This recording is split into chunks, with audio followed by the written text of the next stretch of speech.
আবহমান কাল থেকে আমরা মুসলিম, হিন্দু, বৌদ্ধ, খ্রিস্টান, পাহাড়ি, নৃগোষ্ঠী মিলেমিশে একাকার, আমরা সবাই মিলে বাংলাদেশ। আওয়াজ করে বলেন ঠিক কিনা? আমাদের পারস্পরিক সম্প্রীতি, ভালোবাসা, সৌহার্দ্যপূর্ণ আচরণ, বোঝাপড়া এটা বেশ মজবুত। তবে মাঝে মাঝে আমাদের এই সম্প্রীতির ভেতরে অনেকে ফাটল ধরাতে চায়। আমরা যে সুখে আছি, শান্তিতে আছি, এটা অনেকের ভালো লাগে না, ঠিক কিনা বলেন? আমাদের মধ্যে সাম্প্রদায়িক সম্প্রীতি, সৌহার্দ্যপূর্ণ আচরণ, ভালোবাসা এটা আবহমান কাল ধরে আছে। তার প্রমাণ, আমরা তাফসিরুল মাহফিলের আয়োজন করলে আমাদের হিন্দু ভাইরা ডিস্টার্ব করে না, ঠিক কিনা? এবং আমি যদি বলি হাত তোলেন, হিন্দু ধর্মের কারা কারা এসেছেন, কত শত কত হাজার যে হাত উঠবে, আপনি অবাক হয়ে যাবেন। আমি চাচ্ছি না হাত উঠাতে। খুলনাতে সর্বশেষ যে আমি প্রোগ্রাম করে গেলাম, সেখানে কয়েকশো হিন্দু ভাই আসছে আমাদের আলোচনা শুনতে, আলহামদুলিল্লাহ। অনেক বৌদ্ধরা আসে, অনেক খ্রিস্টানরা আসে। এবার সফরেও অনেক হিন্দু ভাইরা আমার সাথে দেখা করেছে। তারা বলেছে, হুজুর আমরা আপনার আলোচনা শুনি, আলহামদুলিল্লাহ বলেন। So it's our responsibility to present our religion to our non-Muslim brothers and sisters. আমাদের অমুসলিম ভাই বোনদের কাছে ইসলামের সৌন্দর্য তুলে ধরা এটা আমাদের দায়িত্ব। We all are the ambassador of Islam. আমরা প্রত্যেকে দায়িত্বশীল, আমরা প্রত্যেকে এক একজন ইসলামের অ্যাম্বাসেডর, আলহামদুলিল্লাহ বলেন। এজন্য এমন ভাবে দ্য বিউটি অফ ইসলাম, ইসলামের সৌন্দর্য আমাদেরকে ফুটিয়ে তুলতে হবে, যাতে করে নন মুসলিমরা শাহাদা পড়ে, কালিমা পড়ে মুসলমান হয়ে যায়। অনেক নন মুসলিম ভাই বোন আমাদের হাতে শাহাদা পড়ে, কালিমা পড়ে মুসলমান হয়েছে, অনেক। সো আমরা যেন ইসলামের বিউটিটাকে তুলে ধরতে পারি, এবং এই যে সম্প্রীতি, এটাকে যেন আমরা অটুট রাখতে পারি। আদতে বাংলাদেশের ইতিহাস বলে আমাদের দেশে কোনো দাঙ্গা নাই, আছে? লালমনিরহাটের ভাইয়ের আওয়াজ করে বলেন, আমাদের দেশে হিন্দু মুসলিম দাঙ্গা আছে? আমরা ভাই ভাই, আওয়াজ করে বলুন তো, আমরা কি ভাই ভাই? কিন্তু কিছু দুষ্ট লোক আছে, তারা আমাদের সম্পর্কের মধ্যে ফাটল ধরাতে চায়, ঠিক কিনা বলেন? মাঝে মাঝে ঝগড়া লাগাতে চায়। দেখবেন পত্রপত্রিকায় দেখা যায় বিভিন্ন ধর্মীয় উপাসনালয়গুলোতে হামলা চালানো হয়। এগুলো রাজনৈতিক উদ্দেশ্য প্রণোদিত, এগুলোর সাথে ইসলামের কোনো সম্পর্ক নাই। এজন্য এই দুর্বৃত্তদের ব্যাপারে আমাদের সাবধান থাকতে হবে। আমরা সবসময় যেমনি ঐক্যবদ্ধ, ইউনাইটেড, আমরা যদি এরকম ইউনাইটেড থাকি, এই সমস্ত দুর্বৃত্তদের কালো হাত ভেঙে দিতে আমাদের 1 ঘন্টাও লাগবে না। চিল্লায় বলো ঠিক কিনা? আমরা সংঘবদ্ধ থাকবো। এই যে আমাদের পিসফুল কোএক্সিস্টেন্স, শান্তিপূর্ণ সহাবস্থান। হিন্দুরা পূজা করে, যেদিন হিন্দুদের পূজা অনুষ্ঠান, আমরা ওই দিন তাফসির মাহফিল করি না, ঠিক কিনা বলেন? যেদিন আমাদের তাফসিরুল কোরআনের প্রোগ্রাম, ওই দিন আমাদের হিন্দু ভাইরা ডিস্টার্ব করে না, সুবহানাল্লাহ। হিন্দুদের পূজা অনুষ্ঠানে মাদ্রাসার ছাত্র যে পাহারা দেয়, গোটা বিশ্বে এরকম দৃষ্টান্ত নজির বিরল, ঠিক কিনা বলেন? আইন শৃঙ্খলা বাহিনীর পাশাপাশি মাদ্রাসার ছাত্ররা যে সেখানে পাহারা দেয়, গোটা পৃথিবীতে এই দৃষ্টান্ত আপনি পাবেন। মাদ্রাসার ছাত্ররা, তারা তো কোরআনের ধারক, তারা হাদিসের ধারক, তারা কেন মন্দির পাহারা দিবে? এই সম্প্রীতিকে ধরে রাখার জন্য, এই সৌহার্দ্যকে ধরে রাখার জন্য, আমাদের পারস্পরিক ভালোবাসাকে অটুট রাখার জন্য। আওয়াজ করে বলতে হবে ঠিক কিনা? এখন বলেন, আমাদের এই ভালোবাসা অটুট থাক, আমরা চাই কি চাই না? আমরা হিন্দু মুসলিম মিলেমিশে শান্তিপূর্ণ সহাবস্থান, সাম্প্রদায়িক সম্প্রীতি, লালমনিরহাটের ভাইয়ের আওয়াজ করে বলুন, এই সাম্প্রদায়িক সম্প্রীতি আমরা চাই কি চাই না? আল্লাহ এই দেশকে তুমি বরকতময় করো, বাংলাদেশকে তুমি শান্তিময় করো। আওয়াজ করে সবাই বলেন আমিন। ও আমার বিশ্বাসী বান্দারা, শোনো শোনো, লা তাসুবুল্লাযীনা ইয়াদউনা মিন দুনিল্লাহ ফায়াসুবুল্লাহা আদওয়াম বিগাইরি ইলম। ও আমার বিশ্বাসী বান্দারা, যারা আল্লাহকে ব্যতি রেখে, আল্লাহকে বাদ দিয়ে অন্য উপাস্যকে ডাকে, দেবীর পূজা করে, দেবতাদের পূজা করে, তোমরা খবরদার তাদের গালি দিও না। আওয়াজ করে বলেন কি দিও না? আল্লাহ বলেন, ও বিশ্বাসীরা শোনো, যারা আল্লাহকে বেছে রেখে দেব দেবীর পূজা করে, অন্য উপাস্যের পূজা করে তাদেরকে ডাকে, ওই দেবতাদেরকে তোমরা গালি দিও না। যদি ওই দেবতাদেরকে গালি দাও তাহলে ভুলবশত, শত্রুতাবশত তারা তোমাদের রব আল্লাহকে গালি দেবে, ঠিক কিনা? তোমরা যদি তাদের দেবতাদের গালি দাও, ওরা রেগে তোমার আল্লাহরে গালি দিবে, তাহলে আল্লাহরে গালি খাওয়ানোর কারণ হয়ে গেলাম আমি, ঠিক কিনা বলেন? রব্বুল আলামিন বলেন, খবরদার বিশ্বাসীরা, আল্লাহ ছাড়া যারা অন্যান্য উপাস্যদেরকে ডাকে, দেবতাদেরকে ডাকে, তাদেরকে তোমরা গালি দিও না। ওই সমস্ত দেবতাদেরকে যদি তোমরা গালি দাও তাহলে তারা আল্লাহকে গালি দিবে, ঠিক কিনা বলেন? আমরা দেবতাদের গালি দিলে ওরা আল্লাহকে গালি দিবে।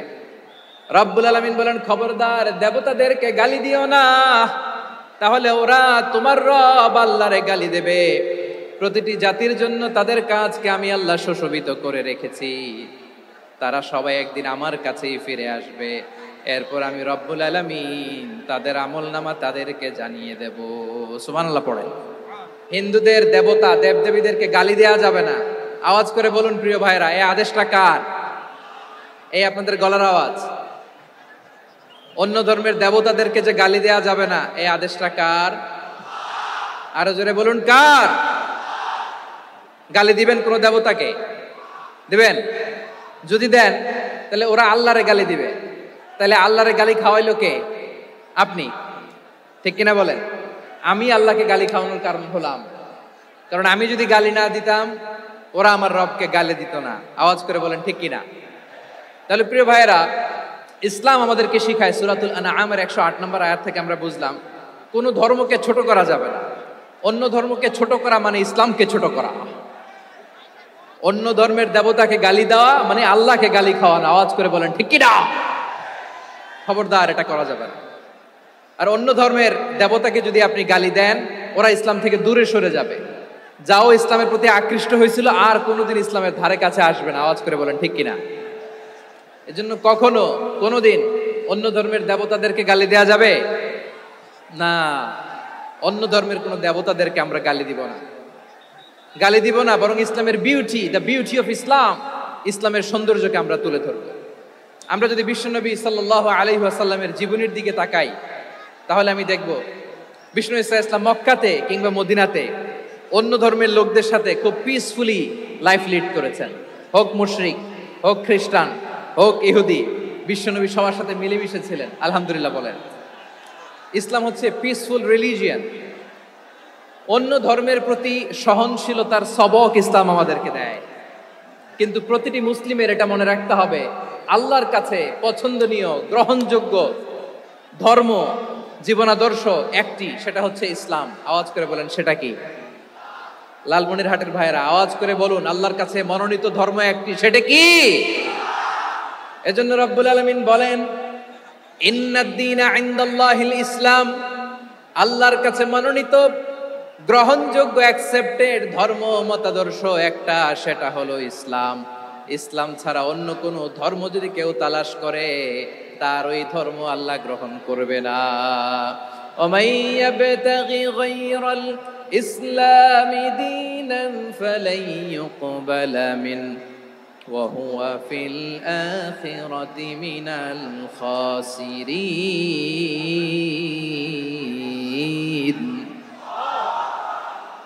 Whoever seek anything except Islam, that won't be accepted from him, and he will be loser in the day of judgment. কিয়ামতের দিন ইসলাম ছাড়া কেউ যদি অন্য কোনো ধর্ম তালাশ করেছে দুনিয়াতে, তার এই মতাদর্শ গ্রহণ করা হবে না, and he will be loser. সে হবে লুজার, ক্ষতিগ্রস্ত, হাই হাই কোম্পানির ম্যানেজার। ওর আমও শেষ, সালাও শেষ। আওয়াজ করে বলেন ঠিক কি না? এজন্য ইসলাম পেয়ে আমরা খুশি না বেজার? প্রত্যেক নামাজ শেষে আমরা আল্লাহরে বলি, আল্লাহ রাদিতু বিল্লাহি রাব্বা ওয়া বিল ইসলামি দীনা ওয়া বি মুহাম্মাদিন নাবিয়ান ওয়া রাসূলা। ও আল্লাহ, তোমারে রব হিসেবে পেয়ে আমরা খুশি। ও আল্লাহ, ইসলামকে ধর্ম হিসেবে পেয়ে আমরা খুশি। বিশ্বনবীকে আমাদের রাসূল পেয়ে আমরা খুশি। ঠিক কিনা বলেন? ইসলাম ছাড়া অন্য কোনো ধর্ম আমরা গ্রহণ করব না। ঠিক কিনা বলেন? আল্লাহর কাছে অ্যাকসেপ্টেড রিলিজিয়ান একটা, সেটা ইসলাম। তো তো বিশ্বনবী সাল্লাল্লাহু আলাইহি ওয়াসাল্লাম মক্কাতে কিংবা মদিনাতে খুব পিসফুলি এক্সিস্ট করেছেন, যে কোনো ধর্মের সাথে মিলেমিশে চলেছেন। তার প্রমাণ আমরা যদি রাসূল সাল্লাল্লাহু আলাইহি ওয়াসাল্লামের বায়োগ্রাফির দিকে তাকাই, তাহলে দেখব তিনি মুশরিকদের সাথে পিস ট্রিটি করেছেন, শান্তি চুক্তি, পিস ট্রিটি, পিস এগ্রিমেন্ট। আপনারা হুদাইবিয়ার সন্ধির নাম শুনেছেন? আমার লালমনিরহাটের কলিজার টুকরা ভাইয়েরা, হুদাইবিয়ার সন্ধির নাম আপনারা শোনেন নাই? ষষ্ঠ হিজরিতে বিষ্ণু ঈসা ইসলাম মুশরিকদের সাথে এই ট্রিটি করেছেন, চুক্তি। কাদের সাথে? মুশরিকদের সাথে। আমরা তো মুসলমান বসতে পারি না, আমরা দুই মুসলিম ভাই একসাথে বসে চা খেতে পারি না, গল্প করতে পারি না। বিষ্ণু ঈসা ইসলাম মুশরিকদের সাথে ট্রিটি করেছেন, হুদাইবিয়ার সন্ধি। এই সন্ধির আগে মক্কা থেকে কেউ মদিনায় যেতে পারে না, মদিনা থেকে কেউ মক্কায় যেতে পারে না। কিন্তু এই সন্ধির পরে ট্রাফিক স্বাভাবিক হয়ে গেল, মক্কার লোকেরা মদিনায় আসতে পারে, মদিনার লোকেরা মক্কায় আসতে পারে। এটাকে বলে সুলহে Hudaibiya, the peace agreement of Hudaibiya, শান্তি চুক্তি। আমরা পৃথিবীতে এখন অনেক শান্তি চুক্তির নাম শুনি, এগুলো সব the piece treaty of Hudaibiya থেকে কপি করা। আল্লাহু আকবার। তাহলে বিশ্বনবী সাল্লাল্লাহু আলাইহি সাল্লাম তিনি যে শান্তিপূর্ণ সহাবস্থানে বিশ্বাসী ছিলেন, মুসলমানেরা যে অন্য ধর্মের প্রতি সহনশীল, তার প্রমাণ হচ্ছে এই পিস ট্রিটি। শুধু তাই নয়, মাইকের সাউন্ডটা একটু বাড়াই দিতে হবে, খুব দুর্বল, একটু মজবুত করতে হবে, আর একটু ক্লিন করতে হবে, আর সবগুলা জায়গায় সাউন্ড যাচ্ছে কিনা একটু ক্রস চেক করতে হবে। হ্যাঁ, পাবেন, দিচ্ছে mike operator, is trying his level best, দিচ্ছে। মাইক অপারেটর যিনি আছেন, প্রতিটি জায়গায় প্রতিটি সাউন্ড বক্সে যেন আওয়াজ পাওয়া যায়, একটু ক্রস চেক করেন, সাউন্ডটাকে একটু স্ট্রং করে দেন। হ্যাঁ, ঠিক আছে, মাশাআল্লাহ। এদিকে তাকান, এদিকে। মক্কার পার্ট গেল, পিস এগ্রিমেন্ট করলেন, শান্তি চুক্তি। বিষ্ণু ঈসা ইসলাম মদিনায় যে কি করলেন? মদিনায় যে বিষ্ণু ঈসা ইসলাম মদিনা চার্টার করলেন, মদিনা সনদ, সাহিফাতুল মদিনা, এটার বলে মদিনা চার্টার। যে ওয়েস্টে, ইউরোপে, আমেরিকাতে তারা অনেক চার্টার করে, এই সব চার্টার মদিনা চার্টার থেকে কপি করা। আওয়াজ করে পড়েন সুবহানাল্লাহ। বিষ্ণু ঈসা ইসলাম মদিনায় গেলেন, মদিনাতে মুসলিম, মুশরিক, ইহুদি, এই তিন ধর্মের লোক মিলে সব স্টেক হোল্ডার যারা আছে সবাইকে নিয়ে বিষ্ণু ঈসা ইসলাম মদিনা চার্টার করলেন, মদিনা সনদ। পড়েন সুবহানাল্লাহ। শুধু তাই নয়, মক্কাতে বিশ্বনবী পিস এগ্রিমেন্ট করলেন, শান্তি চুক্তি মুশরিকদের সাথে। মদিনাতে যে বিশ্বনবী মদিনা চার্টার করলেন, মদিনা সনদ করলেন ইহুদিদের সাথে। আবার মদিনাতে বিশ্বনবী ইহুদিদের সাথে পিস ডায়ালগ করলেন, ইন্টারফেথ ডায়ালগ করলেন, আন্তধর্মীয় সংলাপ করলেন। যেই সংলাপের মূল ভিত্তি ছিল তাওহীদ। মূল ভিত্তি ছিল কি? তাওহীদ।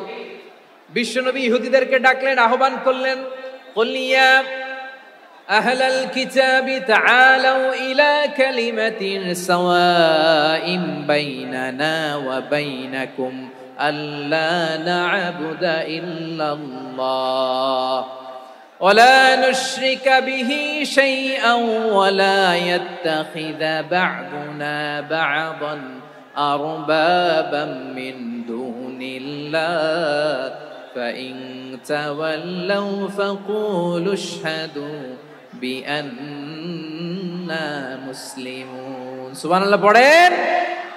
বিশ্বনবী মদিনার ইহুদিদের ডেকে বললেন, ও ইহুদিরা, শোনো শোনো, আসো এমন একটা আদর্শের প্রশ্নে আমরা একত্রিত হই, যে আদর্শের প্রচার তোমাদের নবীরাও করেছে, আমিও করি, যে আদর্শের কথা তোমাদের পবিত্র ধর্মগ্রন্থগুলোতে আছে, আমার কোরআনেও আছে। সেটা হলো তাওহীদ। আমরা এক আল্লাহ ছাড়া কারো ইবাদত করব না, আল্লাহর সাথে কাউরে শরীক করব না, আল্লাহ ছাড়া কাউরে রব মানব না। পড়েন সুবহানাল্লাহ। তাহলে আমার প্রিয় লালমনিরহাটের ভাইরা, মদিনাতে যে তিনি মদিনা চার্টার করলেন, মদিনা সনদ, পিস ডায়ালগ করলেন, শান্তির সংলাপ,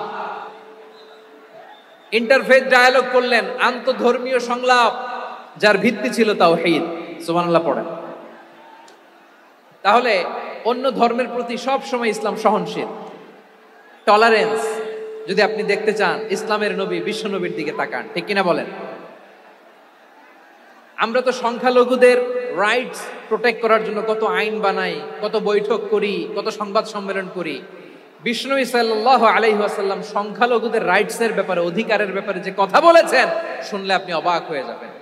বিশ্বনবী বলেন, আলা মান যালামা মুআহাদান আও ইনতাকাসাহু আও কাল্লাফাহু ফাওকা তাআতিহি আও কাল্লাফাহু ফাওকা তাকাতিহি আও আখাযা মিনহু শাইআন বিগাইরি তিবি নাফসিন ওয়া আনা হাজিজুহু ইয়াউমাল কিয়ামা। খবরদার, জেনে রাখো, কেউ যদি কোনো সংখ্যালঘুর উপরে অত্যাচার করে, কোনো সংখ্যালঘুর প্রাপ্য থেকে যদি কেউ কাউকে ঠকায়, সংখ্যালঘুর উপর যদি কেউ কষ্ট দেয়, কোনো সংখ্যালঘুর সম্পদ যদি কেউ জোর করে কেড়ে নেয়, আমি কিয়ামতের দিন বিশ্বনবী ওই সংখ্যালঘুর পক্ষে আর ওই মুসলমানদের বিপক্ষে বাদী হয়ে দাঁড়াবো। সুবহানাল্লাহ বলতে পারলেন না? আল্লাহু আকবার। আপনি নামাজি, আপনি মুসল্লি, আপনি হাজী সাহেব, তাহাজ্জুদ পড়তে পড়তে কপালে দাগ ফেলে দিছেন, আপনার প্রতিবেশী হিন্দু, ভাবছেন আমার তো পাওয়ার আছে, ওর জমিটা দখল করি। বিশ্বনবী বলেন, কিয়ামতের দিন ওই হিন্দুর পক্ষে তোর বিরুদ্ধে আমি বাদী হয়ে দাঁড়াবো। পৃথিবীর কোন ধর্মে এরকম স্টেটমেন্ট পাবেন? পাবেন? আপনি ভাবছেন আপনি নামাজ পড়লে হাজী সাহেব কপালে দাগ ফেলায় দিলে আপনি সেলসেলায় জান্নাতে চলে যাবেন না? খবরদার। বিশ্বনবী বলেন, কোন সংখ্যালঘুর উপর যদি কেউ আক্রমণ করে, তার প্রাপ্য তাকে না দিয়ে যদি তাকে ঠকায়, তার উপর জুলুম করে, তার সম্পদ যদি কেড়ে নেয়, আমি নবী, তুমি মুসলিম হইতে পারো, মুসল্লি হইতে পারো, তার পক্ষে তোমার বিপক্ষে আল্লাহর দরবারে বাদী হয়ে দাঁড়াবো। আচ্ছা, লালমনিরহাটের ভাইরা, কথা বুঝতে পারলে আওয়াজ করে উত্তর দেন। বিশ্বনবী যদি কারো বিপক্ষে দাঁড়ায় কিয়ামতের দিন, আই রিপিট, আমি আবারও বলছি, বিশ্বনবী যদি কিয়ামতের দিন কারো বিপক্ষে দাঁড়ায়, ও তো সেলসেলায়া জান্নাতি, তাই না? জান্নাতি না? যে নবীর সুপারিশ ছাড়া জান্নাতের গেটও দেখা যাবে না, ওই নবী যদি বলে তোর বিপক্ষে আমি বাদী হয়ে দাঁড়াবো, ওই জান্নাতে আর ঢোকার কোনো সুযোগ আমাদের থাকবে? এখানেই শেষ না আমার প্রিয় লালমনিরহাটের ভাইয়েরা, এখানেই শেষ নয়। বিশ্বনবী বলেন, মান কাতালা মুআহাদান, বুখারীর বর্ণনা, মান কাতালা মুআহাদান লাম ইয়ারাহ রাইহাতাল জান্নাহ। কেউ যদি, কোন মুসলিম যদি অন্যায়ভাবে কোনো সংখ্যালঘুকে হত্যা করে, কোনো হিন্দুকে হত্যা করে, কোনো বৌদ্ধরে হত্যা করে, অন্যায়ভাবে কোনো মুসলিম যদি কোনো সংখ্যালঘুরে হত্যা করে, জান্নাতে যাওয়া তো দূরের কথা, ওই মুসলিম জান্নাতের ঘ্রাণও পাবে না। সহিহ বুখারীর বর্ণনা, মান কাতালা মুআহাদান লাম ইয়ারাহ রাইহাতাল জান্নাহ ওয়া ইন্না রিহাহা লা ইউজাদু মিন মাসিরাতি 40 আমা। যে জান্নাতের ঘ্রাণ 40 বছর দূরের রাস্তা থেকেই পাওয়া যায়। সুবহানাল্লাহ পড়েন। প্রিয় ভাইরা, এখান থেকে জান্নাতে পৌঁছতে লাগবে 40 বছর। এত দূর, কত বছর? সবাই বলেন, কত বছর? এখান থেকে জান্নাতে পৌঁছতে লাগবে 40 বছর।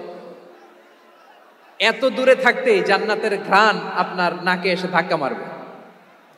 বিশ্বনবী বলেন, যে ব্যক্তি কোন সংখ্যালঘুকে হত্যা করে, জান্নাতের ঘ্রাণ তো পাবেই, জান্নাতে তো ঢুকতে পারবেই না, জান্নাতের ঘ্রাণও তার নাকে লাগবে না। পড়েন নাউযুবিল্লাহ।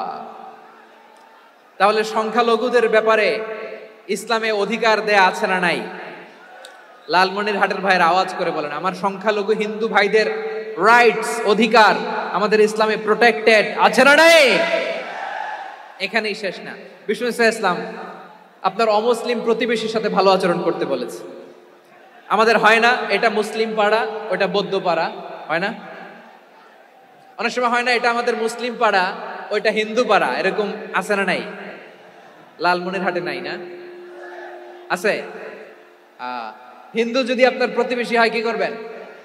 ওরে কষ্ট দিবেন নাকি? কেন? ও তো হিন্দু, ও তো আমার আল্লাহরে ডাকে না, ওরে কষ্ট দিলে জায়েজ হবে না? খবরদার। বিষ্ণু ইসলাম বলেন, মান কানা ইউমিনু বিল্লাহ ওয়াল ইয়াউমিল আখির ফালিউকরিম জারাহ। যে আল্লাহ বিশ্বাস করে আর আখিরাতে বিশ্বাস করে, সেজন্য প্রতিবেশীর সাথে ভালো আচরণ করে। সুবহানাল্লাহ। কলিজা জুড়ায় যায় না আমার নবীর কথাগুলো শুনলে? যে আল্লাহ বিশ্বাস করে, যে আখিরাতে বিশ্বাস করে, সেজন্য প্রতিবেশীর সাথে ভালো আচরণ করে। এখানে বলছে মুসলিম প্রতিবেশী, বলছে নামাজি প্রতিবেশী বলছে? আল্লাহওয়ালা প্রতিবেশী বলছে? না। প্রতিবেশী আস্তিক হোক নাস্তিক হোক, প্রতিবেশী মুমিন হোক মুশরিক হোক, প্রতিবেশী হইলেই তার সাথে ভালো আচরণের দরকার আছে না নাই? আমার প্রিয় ভাইরা, প্রতিবেশী আস্তিক হোক নাস্তিক হোক, মুসলিম হোক হিন্দু হোক, তার সাথে ভালো আচরণ করতে হবে। বিষ্ণু ইসা ইসলাম ওনার ইহুদি প্রতিবেশীর বাসায় যেতেন। কোন প্রতিবেশী? ইহুদি। আওয়াজ করে বলেন, কোন প্রতিবেশী? ইহুদি। এক ইহুদি কিশোর বিষ্ণু ইসা ইসলামের খেদমত করতে, ইহুদি ছেলে আমার নবীর খেদমত করতো, তারা ছিল নবীর প্রতিবেশী। তো অনেকদিন হয় ইহুদি ছেলেটা আসে না। বিশ্বনবী খোঁজ দিলেন, ঘটনা কি? একটা ইহুদি ছেলে না আমার খেদমতে আসতো, ছেলেটা কই? খোঁজ নিয়ে জানলেন ছেলেটা অসুস্থ। বিষ্ণু ইসা ইসলাম ওই ইহুদির বাড়িতে চলে গেলেন ওই ছেলেটাকে দেখা করার জন্য, ভিজিট করার জন্য। সুবহানাল্লাহ পড়বেন না? গেলেন, যে দেখে ইহুদি ছেলেটা মুমূর্ষ, জান জান যায় যায় ভাব, বিছানায় পড়ে আছে, তার বাবা দাঁড়ানো। বিশ্বনবী তার মাথার পাশে বসলেন, মাথায় হাত বুলিয়ে দিলেন, আর ছেলেটাকে বললেন, আসলিম, হে ইহুদি ছেলে, আসলিম, ইসলাম ধর্ম গ্রহণ করো। তো ছোট্ট ছেলে ভাবে আমরা ইহুদি, এখন ইসলাম ধর্ম গ্রহণ করলে আব্বা যদি বকা দেয়, ফানাযারা ইলা ওয়াজহি আবি, ছেলেটা তার বাবার চেহারার দিকে তাকালো, দেখি আব্বা কি কয়। আব্বা যদি বলে তাইলে ইসলাম ধর্ম গ্রহণ করবে। ইহুদি ছেলেটা তার বাবার দিকে যখন তাকালো, ওর বাবা বলে, আতি আবুল কাসিম, আবুল কাসিম যা বলে তাই করো। আবুল কাসিম হচ্ছে বিষ্ণু ইসা ইসলামের একটা কুনিয়াত, উপনাম। আমার রাসূলের বড় ছেলের নাম ছিল কাসেম। যেমন দেখবেন আমাদের এলাকায় কারো ছেলের বড় ছেলের নাম যদি হয় আব্দুল্লাহ, এরা আব্দুল্লাহর বাপ বলে ডাকে। কারো বড় মেয়ের নাম যদি হয় ফাতেমা, এরা কি ডাকে? ফাতেমার বাপ বলে না? তো বিষ্ণু ইসা ইসলামের বড় ছেলের নাম ছিল কাসেম। ইহুদি বাবা বলল, আতি আবুল কাসেম, আবুল কাসেম যা বলে তাই শোনো, মানে মোহাম্মদ যা বলে তাই শোনো। এই কথা শুনে ছেলে সাহস পাইছে, ছেলে আবার পড়তে আরম্ভ করলো, আশহাদু আল্লাহ ইলাহা ইল্লাল্লাহ ও আশহাদু আন্না মুহাম্মাদার রাসূলুল্লাহ, পড়েন আল্লাহু আকবার।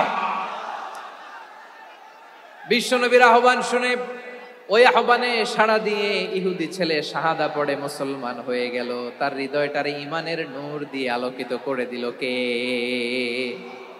প্রিয় ভাইরা, এবার রাসূল সাল্লাল্লাহু আলাইহি ওয়াসাল্লাম বের হয়ে আসলেন ঘর থেকে, আর বললেন, আলহামদুলিল্লাহিল্লাযী আনকাযাহু মিনান নার, প্রশংসা সে আল্লাহর, যে আল্লাহ জাহান্নামে চলে যাচ্ছিল প্রায় এমন একটা লোককে মুহূর্তের মধ্যে কালেমায়ে শাহাদাতের বদৌলতে জান্নাতি বানায় দিলেন। আওয়াজ করে পড়েন সুবহানাল্লাহ। এই হাদিস থেকে আমরা কি শিখলাম? What is the moral of the story? এক নম্বর স্টোরি হলো, প্রতিবেশী ইহুদি হোক হিন্দু হোক, যাবেন, সুসম্পর্ক রাখবেন, উপহার দিবেন, বিপদে পাশে দাঁড়াবেন, তাইলেই তো আপনাদের প্রতি, মুসলমানদের প্রতি তারা আকৃষ্ট হবে, ঠিক কিনা বলেন? আপনি যদি হিন্দুদের সাথে বৌদ্ধদের সাথে নাই মিশেন, নাস্তিকের কাছে নাই যান, তো ইসলামের সৌন্দর্যটা ওরা বুঝবে কেমনে? আমার অনেক হিন্দু পরিচিত ভাই আছে, ওরা আমাদের ইফতারির প্রোগ্রামে এসে একসাথে ইফতারি করে। অনেক মদখোর আমার সাথে বসে একসাথে ডিনার করে, হাফ প্যান্ট পরা, গলায় স্বর্ণের চেইন, হাতে স্বর্ণের ব্রেসলেট, আইসা আমার সাথে ডিনার করছে, আছে এরকম। গাঁজাখোর, আমি বলে আসো, welcome welcome to my dinner, আসো বসো, বসলেই তো আমি ওর ডিএনএ, চিন্তার ডিএনএ চেঞ্জ করে দেওয়ার সুযোগ পাবো। চিল্লায় বলো ঠিক কি না? আসতে হবে আমার কাছে। Our door is open, the door of Islam is open 24/7। সব সময় আমাদের ইসলামের দরজা আমার অমুসলিম ভাইদের জন্য খোলা আছে না নাই? এই হাদিস থেকে দুইটা শিক্ষা। এক নম্বর শিক্ষা, প্রতিবেশী মুসলিম হোক অমুসলিম হোক, যান, অসুস্থ হইলে একটু আপেল নিয়ে যান, আঙ্গুর নিয়ে যান, কমলা নিয়ে যান, তাদের সাথে ভালো আচরণ করেন। ইসলামের বিউটি দেখে, সৌন্দর্য দেখে অবাক হবে, নসিব ভালো হলে কোনোদিন কালিমা পড়ে মুসলমান হয়ে যাবে, ঠিক কিনা বলেন? তাহলে অমুসলিমের সাথে ভালো সম্পর্ক। বিশ্বনবী ইহুদির বাড়িতে গেলেন, ইহুদির বাড়ি, আর আমার মুসলমান ভাই আমার কাফের বলে, এরকম আছে না নাই? মুসলিম মুসলিমরা দেখতে পারে না, সহ্য করতে পারে। বিশ্বনবী সাল্লাল্লাহু আলাইহি ওয়াসাল্লাম ইহুদির বাড়িতে গেলেন। এই হাদিস থেকে আমাদের শিক্ষা হলো, আমার প্রতিবেশী যেই ধর্মের হোক আমি সম্পর্ক রাখবো। অসুস্থ হলে যাব, কি বলেন ভাইরা? যাবেন না? যাবেন না আপনারা? আচ্ছা, দুই নম্বর শিক্ষা হলো, বিষ্ণু ইসা ইসলামের খাদেম ছিল ইহুদি, এতদিন খেদমত করলো, একদিনও বিশ্বনবী ওরা কালিমার দাওয়াত দেয় নাই। কারণ কি? বিশ্বনবী একটা ভালো সময়ের অপেক্ষা করতেছিলেন, প্রপার টাইমিং, দাঈর কাজ হচ্ছে দাঈ ইলাল্লাহ, সে হচ্ছে সুযোগ সন্ধানী। দাঈ সুযোগ খোঁজে, কখন দাওয়া দিলে ব্যাটে বলে হবে, ঝোপ বুঝে কোপ মারে, ঠিক কিনা বলেন? বিষ্ণু সাল্লাল্লাহু আলাইহি ওয়াসাল্লাম ভালো সময়ের অপেক্ষা করতেছিলেন, দেখি ভালো সময় আসুক আসুক আসুক আসুক। আস্তে আস্তে এমন সময় আসছে, ছেলে এবার মুমূর্ষ। অসুস্থ ব্যক্তির হৃদয় অত্যন্ত নরম থাকে। হসপিটালে যখন কেউ যায় তার হৃদয়টা বড্ড নরম থাকে, মৃত্যুর ভয়ে তার অন্তরটা নরম থাকে, ঠিক কিনা বলেন? এই প্রপার টাইমিং এর অপেক্ষা করতেছিলেন। যখনই টাইমিং পেয়েছেন দাওয়াত দিলেন, পড়ো লা ইলাহা ইল্লাল্লাহ, সুবহানাল্লাহ পড়েন সবাই। তাহলে ইসলাম অমুসলিম প্রতিবেশীর সাথে ভালো আচরণ করতে বলে। ইসলাম অমুসলিম মাতা পিতার সাথেও ভালো আচরণ করতে বলে। মাতা পিতা যদি অমুসলিম হয় তাহলে ফেলে দিতে পারবেন? পারবেন? আমার লালমনিরহাটের ভাইয়েরা, অনেক হিন্দু ছেলে আমাদের হাতে শাহাদা পড়ে মুসলিম হয়, কিন্তু ওর মা মুসলমান হয় নাই, বাবাও হয় নাই। এরকম আছে না নাই? তো ও হয়েছে মুসলিম, মা বাপ হিন্দু, এখন মা বাপ কি বাদ? হ্যাঁ, মা বাপ বাদ দেয়া যাবে? যেই মা আপনারে 9 মাস 8 মাস পেটে ধারণ করলো, আপনার মায়ের নার ছেঁড়া ধন, আপনি ওই মারে বাদ দিতে পারবেন? যেই মায়ের বুকের তাজা দুধ খেয়ে আপনি আজকে বাড়ন্ত তাজা তরতাজা, ওই মারে বাদ দেয়া যাবে? মায়ের এক ধারে দুধের দাম, কাটিয়া গায়ের চাম, পাপুষ বানাইলে ঋণের শোধ হবে না, এমন দরদি ভাবে কেউ হবে না আমার মাহা গো। মায়ের এক ধারে দুধের দাম, কাটিয়া গায়ের চাম, পাপুষ বানাইলে ঋণের শোধ হবে না, এমন দরদি ভাবে কেউ হবে না আমার মাহা গো, ঠিক কিনা? মাকে তো বাদ দেয়া যায় না। وَقَضَى رَبُّكَ أَلَّا تَعْبُدُوا إِلَّا إِيَّاهُ وَبِالْوَالِدَيْنِ إِحْسَانًا। আল্লাহ বলে অবধারিত দুইটা ভার্ডিক্ট তোমাদের জন্য, এক আল্লাহর ইবাদত করবা আর মা বাবার প্রতি ইহসান করবা। আদেশটা কার? মা বাবার প্রতি ইহসান করতে হবে। আমার মা হিন্দু হোক ভালো আচরণ করতে হবে, বৌদ্ধ হোক ভালো আচরণ করতে হবে। আমার যে সমস্ত হিন্দু ভাইয়েরা মুসলিম হয়েছে, তোমাদের মা বাবা এখনো মুসলমান হয় নাই, তাদের সাথে ভালো আচরণ করতে হবে। আপনাদের খেদমত নিজে করতে হবে অথবা খেদমতের ব্যবস্থা করাই দিতে হবে। মান্থলি যে খরচ লাগে এটা দিতে হবে।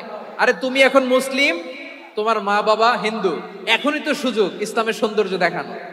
এখন মা বাবা যদি দেখে আরে এটা হিন্দু থাকতে তো বদমাইশ ছিল, বেয়াদব ছিল, কি এমন ধর্ম সে গ্রহণ করলো যেটা গ্রহণের সাথে সাথে সে পাল্টে গেল? কি এমন ধর্ম সে গ্রহণ করেছে যেটা তার জীবনকে আলোকিত করে দিয়েছে? নসিব ভালো হইলে তারাও কালিমা পড়ে মুসলমান হয়ে যাবে।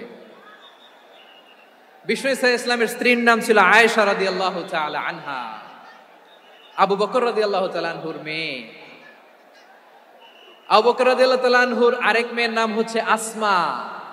কি নাম? দুজনই আবু বকর রাদিয়াল্লাহু তাআলা আনহুর মেয়ে, আসমা আর আয়েশা। নাম দুইটা কেমন লাগে? আসমা নামটা কেমন লাগে? আয়েশা নামটা কেমন লাগে? সবার ভালো লাগে নাই? নাম দুটো আপনাদের ভালো লাগে? লালমনিরহাটে অনাগত যদি কন্যা সন্তান হয়, যদি মনে চায় আসমা রেখে দিতে পারবেন, যদি মনে চায় আয়েশা রেখে দিয়েন। দেশে বিদেশে এয়ারপোর্টে রাস্তা ঘাটে শুধু বলে হুজুর একটা নাম দেন, আমার ছেলের একটা নাম দেন, মেয়ের একটা নাম দেন। তো আমার মনে আছে যশোরের আদ্দিনের মাহফিলে আমি একটা দুইটা নাম দিয়েছিলাম। আজকে লালমনিরহাটের এই প্রোগ্রামে কন্যা সন্তান যদি হয় দুটা নাম দিলাম, আসমা কিংবা আয়েশা। ইনশাআল্লাহ পড়েন। দুজন বোন, এক মায়ের নাম, বাবা এক মা দুইজন। আয়েশা রাদিয়াল্লাহু তাআলা আনহার মায়ের নাম উম্মে রুমান, আর আসমা রাদিয়াল্লাহু তাআলা আনহার মায়ের নাম কুতাইলা বিনতে আব্দুল উজ্জা। আবু বকর রাদিয়াল্লাহু তাআলা আনহু 4টা বিয়ে করেছিলেন। তো একই ঘটনা ঘটেছে এই ফ্যামিলিতে। আসমা ইসলাম ধর্ম গ্রহণ করে মুসলিমা, কিন্তু তার মা কুতাইলা মুশরিকা। আই রিপিট, বোঝার জন্য আমি আবারও বলি, আসমা রাদিয়াল্লাহু তাআলা আনহা মুসলিমা, আর আসমার মা কুতাইলা আওয়াজ করে বুঝে থাকলে বলেন, আসমার মা মুশরিকা। তার মানে মেয়ে মুসলিম, মা অমুসলিম, ভেজাল আছে না নাই? কিন্তু কুতাইলা আর ধৈর্য ধারণ করতে পারে না। নার ছেড়া ধন, কলিজার টুকরা ধন, কলিজার টুকরা সন্তান আসমারে দেখতে বড্ড মন চায়। সাইয়েদনা আসমা রাদিয়াল্লাহু তাআলা আনহা মক্কা থেকে হিজরত করে মদিনায় চলে গেলেন। হুদাইবিয়ার পর যখন মক্কা মদিনার ট্রাফিক স্বাভাবিক হলো, মক্কার লোক মদিনায় যায়, মদিনার লোক মক্কায় আসে। কুচাইলা কলিজার টুকরা সন্তান আসমারে দেখার জন্য কিছু উপহার নিয়ে বিশাল মরু পথ পাড়ি দিয়ে মক্কা থেকে মদিনায় যায়। সুবহানাল্লাহ বলেন। এখন মা আসছে মেয়ের সাথে দেখা করতে, মেয়ে তো আর দেখা দেয় না। মেয়ে ভাবছে আমার মা তো মুশরিকা, অপবিত্রা, তার সাথে কি দেখা দেয়া যাবে? বিশ্বনবীর দরবারে চলে গেলেন। সুবহানাল্লাহ বলেন। কি সৌভাগ্যবান ছিল তারা, মাসলা জানার দরকার হলেই নবীর দরবারে চলে যেত। ঘরে বউয়ের সাথে ঝগড়া হলে নবীর দরবারে চলে যেত। অনেক সাহাবী বলে আমার পেটে ক্ষুধা লাগলো আমি নবীর কাছে চলে যেতাম, কারণ নবীর চেহারার দিকে তাকালেই আমার পেটের ক্ষুধা মিটে যেত। সাইয়েদনা আসমা রাদিয়াল্লাহু তাআলা আনহা বিশ্বনবীর কাছে চলে গেলেন, যে বললেন ইয়া রাসূলুল্লাহ ইয়া হাবিবাল্লাহ ইন্না উম্মি কাদিমাতুন ইলাইয়া ওয়া হিয়া রাগিবা। আমার মা মক্কা থেকে অনেক দূর মরুর পথ পাড়ি দিয়ে উপহার সামগ্রী নিয়ে মদিনায় আমার সাথে দেখা করতে এসেছে গো নবী। আমার জানতে বড্ড ইচ্ছে হয় আমি আমার মুশরিকা মায়ের সাথে একটু দেখা করতে পারবো কিনা। আফা আসিলুহা, আগে যেমনি আমি আমার মায়ের সাথে ভালো আচরণ করতাম, যেমনি আমি আমার মায়ের সাথে সদাচরণ করতাম গো নবী, এখন আমি মুসলিমা মা মুশরিকা, এখনো কি আগের মতো সদাচরণ করতে পারবো নাকি? বিশ্বনবী বললেন নাম সিলিহা, হ্যাঁ রে আসমা, অবশ্যই অবশ্যই, আগে ঠিক যেমন তুমি তোমার মায়ের সাথে ভালো আচরণ করতে, এখনো তেমনি আগের মতো ভালো আচরণ করবা। আওয়াজ করে পড়েন সুবহানাল্লাহ। কি ইসলাম আমরা পেয়েছি! কত ব্রড মাইন্ডেড আমাদের ইসলাম, কত ওপেন মাইন্ডেড ইসলাম, কত ওপেন আপ করতে পারে, চিন্তা করতে পারেন। বিষ্ণু বললেন হ্যাঁ অবশ্যই, নাম সুলিহা, আগে যেমনি ভালো আচরণ করছো আসমা, এখন ওইরকমই করো, পারলে আরো বাড়াই করো। সুবহানাল্লাহ বলেন। তাহলে আমার যে হিন্দু ভাইয়েরা, হিন্দু বোনেরা ইমানের বদৌলতে দৌলতে আপনি ধন্য হয়েছেন, আপনার আম্মা আব্বা এখনো মুসলমান হয় নাই, তাদের জন্য দোয়া করেন, তাদের জন্য দোয়া করেন, আল্লাহ যেন তাদেরকেও ইমানের দৌলত দান করে। আমরা সবাই পড়ি আমিন, আরো জোরে পড়েন আমিন। এখন বলেন ইসলাম কি ন্যারো মাইন্ডেড রিলিজিয়ান না ব্রড মাইন্ডেড? লালমনিরহাটের যুবক ভাইরা আওয়াজ করো, ইসলাম কি ন্যারো মাইন্ডেড না ব্রড মাইন্ডেড? কতটা ব্রড মাইন্ডেড দেখেন। বিশ্বনবী সাল্লাল্লাহু আলাইহি সাল্লাম অমুসলিমরা যদি নবীকে উপহার দিত, ওই উপহারও বিশ্বনবী গ্রহণ করতেন। সুবহানাল্লাহ পড়েন। আপনার অমুসলিম বন্ধু যদি উপহার দেয় সেটাও আপনি নিতে পারবেন, যেটা নেওয়া জায়েজ। কিন্তু আপনার বন্ধু যদি আপনার মদের বোতল দেয়, নিতে পারবেন? হ্যাঁ, মদের বোতল দিলে পারবেন না। আপনার বন্ধু যদি আপনার পর্ক দেয়, পর্ক, শুকরের গোশত মিশ্রিত কোনো খাবার, ওটা নিতে পারবেন না। হালাল যে কোনো জিনিস নিতে পারবেন। বিশ্বনবী সাল্লাল্লাহু আলাইহি ওয়াসাল্লাম অমুসলিমদের দেয়া হাদিয়া গ্রহণ করতেন। কেমন নবী ছিলেন? আমার নবীরে চিনে নেন, আমার নবীর অ্যাটিটিউড জেনে নেন। বিশ্বনবী সাল্লাল্লাহু আলাইহি ওয়াসাল্লাম যখন কোনো জনপদে যেতেন, 3টা অপশন নিয়ে যেতেন। প্রিয় ভাইয়ের আওয়াজ করে বলতে হবে, কোন জনপদে গেলে আমার নবীর অপশন থাকতো কয়টা? আমার মতো 3 আঙ্গুল উঁচু করে দেখান আর বলুন, আমার নবী কোন জনপদে গেলে কয়টা অপশন নিয়ে যেতেন? 1 নম্বর অপশন আসলিম তাসলাম। নতুন এলাকায় গেলে বলতেন আসলিম তাসলাম, ইসলাম ধর্ম গ্রহণ করো, শান্তিতে থাকবা, আমার ভাই হয়ে যাবে, আমরা ভাই ভাই, ইসলাম মানো, আমরা ভাই ভাই। অপশন নাম্বার কত? 1। যদি বলে না ইসলাম মানবো না, ওকে, অপশন নাম্বার 2, মুসলিম হওয়ার দরকার নাই, লা ইকরাহা ফিদ্দিন, ইসলামে কোনো বাড়াবাড়ি নাই।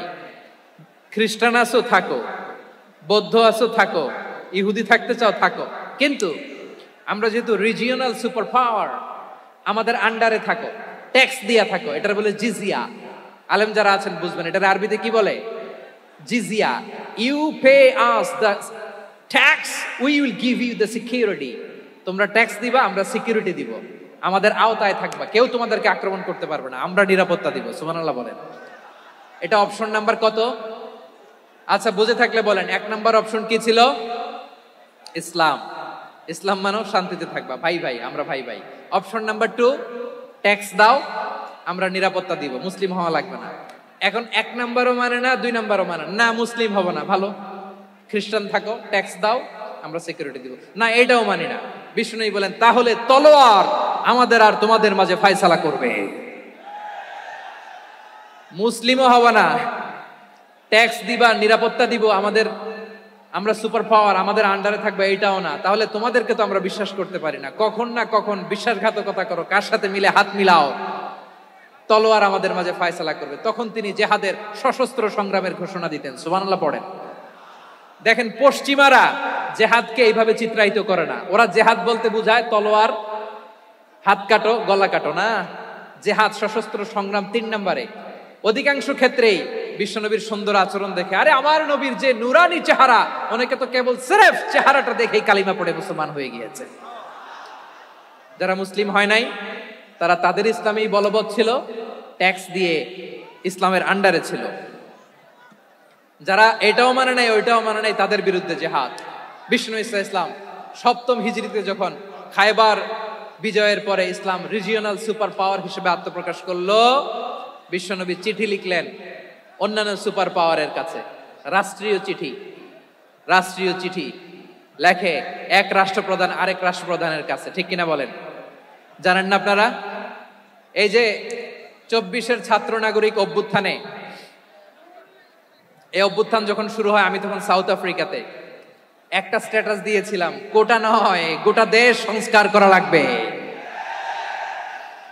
শুধু বাংলাদেশ নয়, সারা বিশ্বের বাংলা ভাষাভাষী লোকেরা এই আন্দোলনের সাথে সমর্থন তারা করেছে, এটাকে সাপোর্ট করেছে, তারা সমর্থন দিয়েছে। আমাদের ইউনাইটেড আরব আমিরাতের বাংলাদেশি ভাইয়েরা, তারা সেখানে রাস্তায় নেমে এসেছিল, জানেন? ওইখানে ডেমনস্ট্রেশন করা যায় না, সেখানকার সরকার তাদেরকে যাবজ্জীবন দিয়েছিল। তখন আমাদের এই যে প্রধান উপদেষ্টা ডক্টর মোহাম্মদ ইউনূস সরাসরি G2G বলে, এটারে G2G, government to government, G2G, উনি চিঠি লিখলেন যে তাদেরকে, ইউর হাইনেস, হে সম্মানিত আমির, আপনি আমার এই চিঠির কারণে আমার সম্মানে এই 53 জন বাংলাদেশিকে মাফ করে দেন।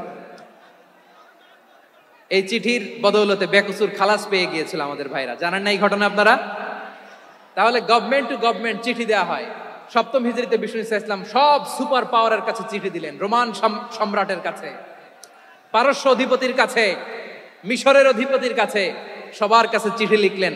চিঠির ভাষা ছিল এরকম, মিন মুহাম্মাদিন রাসূলিল্লাহ ইলা মুকাওকিস আযীমিল কিবত, মুহাম্মদ রাসূলুল্লাহর পক্ষ থেকে মিশরের বাদশার কাছে, আসলিম তাসলাম, ইসলাম মানো শান্তিতে থাকবা, সালামুন আলা মান ইত্তাবাআল হুদা, শান্তি তার জন্য যে হেদায়েতের অনুসরণ করে। সুবহানাল্লাহ পড়েন। তো এই চিঠি অনেকে ভালোভাবে রিসিভ করেছে, অনেকে এই চিঠি পাওয়ার পরে নবীর কাছে আবার ইন রিটার্ন উপহার পাঠিয়েছে। কি পাঠিয়েছে? উপহার। মিশরের বাদশা মুকাওকিস, তিনি বিশ্বনবীকে বিশাল এক উপহারের ডালি পাঠিয়েছেন। মিশরের বাদশা মুকাওকিস ছিলেন ধর্মে খ্রিস্টান। লালমনিরহাটের ভাইয়েরা আওয়াজ করে বলেন, মিশরের বাদশা ধর্মে কি ছিল? খ্রিস্টান। কি উপহার দিয়েছিল আমার নবীকে? শুনতে মনে চায়? আওয়াজ নাই লালমনিরহাটের গলায়, শুনতে মনে যায়? 1000 স্বর্ণ মুদ্রা, 1000 স্বর্ণ মুদ্রা। 2টা খ্রিস্টান দাসী, একজনের নাম মারিয়া বিনতে শামউন আল কিবতিয়া, আরেকজনের নাম সিরিন বিনতে শামউন আল কিবতিয়া। একজন খ্রিস্টান দাস 20 থান কাপড় জামা বানানোর জন্য, আমরা নবী যেন সেলাই করে জামা বানাতে পারে, এজন্য 20 থান কাপড়, 20 থান ফাইন গার্মেন্ট। সুবহানাল্লাহ পড়বেন না? এরপরে একটা গাধা, যেটার নাম ছিল উফাইর, আর একটা খচ্চর, এটার নাম ছিল দুলদুল। খচ্চর চিনেন? গাধা আর ঘোড়ার ক্রসিং এ যে প্রাণীটা দুনিয়াতে আসে, ওটার খচ্চর বলে। তো এই যে সুপার পাওয়ার খ্রিস্টান বাদশার কাছে নবী চিঠি লিখলেন, ওই খ্রিস্টান বাদশা আমার নবীকে উপহার দিল, বিশ্বনবী এই উপহারগুলো সানন্দে গ্রহণ করেছে। সুবহানাল্লাহ পড়বেন না? তাহলে অমুসলিম কেউ যদি আপনাকে উপহার দেয়, হালাল উপহার হলে আপনি গ্রহণ করতে পারবেন। অনুরূপভাবে পারস্যের বাদশাহ, রোম সম্রাট বিশ্বনবীকে উপহার পাঠিয়েছেন। আমার নবী সবগুলো উপহার, গিফট গ্রহণ করেছেন। সুবহানাল্লাহ বলেন। তাহলে প্রিয় লালমনিরহাট, আওয়াজ করে বলুন, ইসলাম কি ন্যারো মাইন্ডেড রিলিজিয়ন না ব্রড মাইন্ডেড? আম্মাজান আয়েশার কাছে মাসালা জানতে চায় মেয়েরা, হে আম্মাজান, অগ্নি উপাসকেরা তাদের ঈদের দিন নওরোজের সময় আমাদেরকে পাখি দেয়, নেওয়া যাবে? উনি বললেন, ওরা জবাই করে দিলে নেওয়া যাবে না, কিন্তু ওরা যদি ফলমূল এরকম খাবার দেয় এগুলো নেওয়া যাবে। তার মানে অমুসলিমদের দেয়া উপহার এটা গ্রহণ করা যায়। সুবহানাল্লাহ বলেন। শুধু তাই নয়, বিষ্ণু ঈসা ইসলাম অমুসলিমদের সাথে আর্থিক লেনদেনও করেছেন, ফিনান্সিয়াল ডিলিং করেছেন। অমুসলিমদের সাথে প্রয়োজনে আপনি ফিনান্সিয়াল ডিলিং করতে পারবেন। আমরা প্রায় দেখি বাজারের মিষ্টির দোকানগুলো আমার হিন্দু ভাইদের। লালমনিরহাটে মিষ্টির দোকান, দইয়ের দোকান কারা চালায়? হিন্দুরা চালায় না। তারপরে যে বারবার শপ, চুল কাটে যে নাপিত, অধিকাংশ নাপিতের দোকানে কারা? আমার হিন্দু ভাইরা। তা আপনি চুল কাটতে পারবেন কিনা বলেন? পারবেন। তার দোকান থেকে দই মিষ্টি কিনতে পারবেন কিনা? হ্যাঁ, আমার মুসলিম ভাইয়ের দোকান থাকলে ওইটারে আমি বেশি প্রায়োরিটি দিব, ঠিক কিনা? কিন্তু যদি তাদের সার্ভিস নিতে চান, প্রোডাক্ট নিতে চান, পারবেন। তার দলিল সহিহ বুখারী, আম্মা জান আয়েশা রাদিয়াল্লাহু তাআলা আনহা বলেন, ইশতারা রাসূলুল্লাহ সাল্লাল্লাহু আলাইহি ওয়াসাল্লাম মিন ইয়াহুদিন তুআমান ওয়া রাহানাহু দিরআহু মিন হাদিদ। রাসূল সাল্লাল্লাহু আলাইহি ওয়াসাল্লাম এক ইহুদির কাছ থেকে, কার কাছ থেকে? সবাই বলে নাই, কার কাছ থেকে? আমার নবী, পেয়ারা নবী এক ইহুদির কাছ থেকে জব কিনেছিল। জব, বার্লি, যেটা দিয়ে রুটি বানায়। ওই জবের দাম দেওয়া টাকা পয়সা নবীর কাছে ছিল না। ফলে নবী ওনার একটা পোশাককে মর্গেজ রেখেছিলেন, মর্গেজ, বন্ধক, যে এখন এটার দাম দিতে পারবো না, কয়েক কেজি বার্লি নিয়ে যাই আর বন্ধক হিসেবে আমার জামাটা রেখে গেলাম, যেই দিন দাম দিব ওই দিন জামাটা ছুটাই নিয়ে যাব। সুবহানাল্লাহ পড়বেন না? বাকিতে নিছিলেন, বাকিতে। দিরআহু মিন হাদিদ, লোহার তৈরি বর্ম, মানে যুদ্ধের পোশাক, লোহা দিয়ে বানানো। বিষ্ণুনবী বললেন, কয়েক কেজি জব দাও, টাকাটা পরে দিব, এখন টাকা নাই, বন্ধক হিসেবে, মর্গেজ হিসেবে আমার জামা রেখে গেলাম, যখন টাকা দিব জামা ছুটায় নিব। আওয়াজ করে বলতে হবে সুবহানাল্লাহ। এ থেকে বোঝা গেল অমুসলিমদের সাথে ফিনান্সিয়াল ডিলিং করা যায়, অর্থনৈতিক লেনদেন করা যায়, কেনাবেচা করা যায়, প্রোডাক্ট কেনা যায়। এমনকি আমাদের মসজিদে নববীতে বারান্দায় আপনারা একটা অটোমেটিক ফ্লাইং আমব্রেলা দেখছেন? সূর্য যখন বাড়ে মসজিদে নববীর বারান্দায়, ইয়ার্ডের মধ্যে অটোমেটিক্যালি কিছু আমব্রেলা আছে, সাঁ করে খুলে যায়, আর সূর্যের তাপ লাগে না। আবার সন্ধ্যাবেলায় এই আমব্রেলা গুলো ওরা ক্লোজ করে ফেলে। দেখেন নাই না? দেখছেন? এই মসজিদে নববীকে সর্বোচ্চ উন্নত মানের কনস্ট্রাকশন ইনফ্রাস্ট্রাকচারে ডেভেলপ করার জন্য কর্তৃপক্ষ কিছু অমুসলিম ইঞ্জিনিয়ারের, ডিজাইনারের সহায়তা নিয়েছিল। সুবহানাল্লাহ বলেন। কোন দলিলের ভিত্তিতে? এই দলিলের ভিত্তিতে যে বিষ্ণু ঈসা ইসলাম অমুসলিমদের সাথেও লেনদেন করেছেন। আওয়াজ করে বলতে হবে আল্লাহু আকবার। শুধু তাই নয়, ইন কেস অফ ইমার্জেন্সি, প্রয়োজনে ইসলামের খাতিরে, ইসলামকে সামনের দিকে এগিয়ে নিয়ে যাওয়ার জন্য অমুসলিমদের সাপোর্ট নেওয়া জায়েজ আছে। সুবহানাল্লাহ বলেন। অমুসলিমদের সাপোর্ট নেয়া, তাদের থেকে অর্থ নেয়া, পলিটিক্যাল সাপোর্ট, পলিটিক্যাল অ্যাসাইলাম নেওয়া জায়েজ আছে। আমাদের অনেক বিশ্ববরেণ্য দায়ীরা আমেরিকায় অস্থায়ীভাবে অ্যাসাইলাম নিয়ে থাকে, নিজের দেশে গেলে ফাঁসিতে ঝুলাই দিবে। যুগ যুগ ধরে দায়ীদের উপর এরকম অত্যাচার আর নির্যাতন আছে না নাই? মিশরের অনেক দায়ীরা পাশ্চাত্যে যেয়ে থাকে। এই যে তারা পলিটিক্যাল অ্যাসাইলাম নিয়ে থাকে, রাজনৈতিক আশ্রয়, এটা জায়েজ আছে না? এটা যে জায়েজ আছে তার প্রমাণ স্বয়ং বিশ্বনবী সাল্লাল্লাহু আলাইহি ওয়াসাল্লাম পলিটিক্যাল সাপোর্ট নিয়েছিলেন অমুসলিমদের কাছ থেকে। সুবহানাল্লাহ বলেন। খুব মজাদার একটা ঘটনা শুনবেন। আপনাদের আগ্রহ দেখে তো মনে হয় না শোনার ইচ্ছা আছে। আছে আছে, গলায় জোর আছে।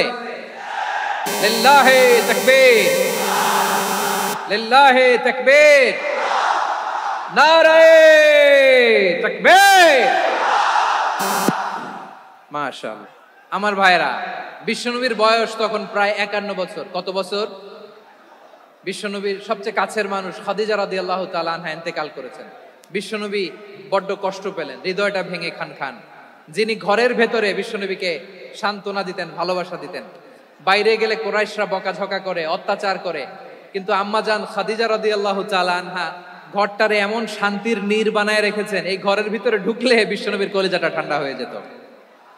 এজন্য রব্বুল আলামিন বলেন, খাদিজা, ও আমার বান্দি খাদিজা, জান্নাতে এমন স্পেশাল একটা ঘর আমি তোমার জন্য রেডি করে রেখেছি। ওই ঘরের মধ্যে কোনো আওয়াজ নাই, ওই ঘরের মধ্যে কোনো নয়েজ নাই, ওই ঘরে কোনো বিশৃঙ্খলা নাই। কারণ মক্কার জমিনে আমার নবী কুরাইশদের বিশৃঙ্খলা, নয়েজ আর ঝামেলাগুলোকে উপেক্ষা করে যখন তোমার ঘরের ভিতরে ঢুকতো, ঘরটারে তুমি শান্তির নীড়, ঠান্ডা, নীরব, নিস্তব্ধ, নিঝুম আর শান্তির নীড় বানিয়ে রেখেছো। এজন্য জান্নাতে স্পেশাল একটা শান্তির নীড় আমি তোমারে উপহার দেব। ওই প্রিয়তমা স্ত্রী খাদিজা ইন্তেকাল করলেন, বিশ্বনবীর হৃদয় ভেঙে খান খান। আবার ওনার চাচা আবু তালেব ইন্তেকাল করলেন, যিনি পলিটিক্যাল শেল্টার দিতেন নবীকে। কে দিতেন? আবু তালেবের ভয়ে, বিশ্বনবীর এই চাচার ভয়ে কোনো মুশরিক নবীর গায়ে হাত দেওয়ার সাহস পায় নাই। এখন স্ত্রীও নাই, চাচাও নাই, নবীকে আশ্রয় দেওয়ার কেউ নাই, নবীর চারদিকে অন্ধকার। নবী এখন কই যাবেন? আমার পেয়ারা নবী নতুন স্টেশন খুঁজতেছেন, নতুন দাওয়াতি প্ল্যাটফর্ম খুঁজতেছেন। তিনি যায়েদ বিন হারেসা রাদিয়াল্লাহু তাআলা আনহুকে নিয়ে মক্কার পাশের একটা নেইবরিং সিটি তায়েফে চলে গেলেন। কোথায় চলে গেলেন? লালমনিরহাটের ভাইয়ের আওয়াজ করে বলেন, কোথায় গেলেন?